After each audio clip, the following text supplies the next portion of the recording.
অন্তর্বর্তীকালীন সরকার গঠিত হয়েছে বেশ অনেক দিন হয়ে গিয়েছে। আজকে আহতদের যে আমরা সারা ঢাকাতে আমরা যে চিত্র দেখেছি এবং বাংলাদেশের বিভিন্ন জায়গা থেকে যে চিত্রের খবর পেয়েছি, এতদিন পর্যন্ত আহতদের আন্তর্জাতিক মানের সেবা নিশ্চিত করতে না পারা এবং তাদের জন্য পূর্ণাঙ্গ একটি তালিকা করতে না পারাকে আমি এই অন্তর্বর্তীকালীন সরকারের প্রথম ব্যর্থতা হিসেবে চিহ্নিত করতে চাই।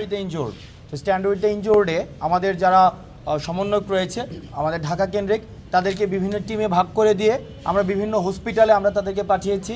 আমি নিজে জাতীয় চক্ষু হসপিটাল, নিউরোসায়েন্স হসপিটাল, তারপরে হচ্ছে burn unit, Mugdha medical college, ধানমন্ডিতে আমরা মেডিকেল কলেজে পরিদর্শনে গিয়েছি। সার্জিস এখন উত্তরাতে রয়েছে, বার্নে এসেছিল, ঢাকা মেডিকেল কলেজে আমাদের হচ্ছে প্রতিনিধি ছিল। আমরা আজকে যেটি আমরা অনেক দিন ধরে আমরা আহতদের কাছে গিয়েছি, তাদের চিকিৎসার খোঁজখবর নিচ্ছি, কিন্তু আজকের এই দিনে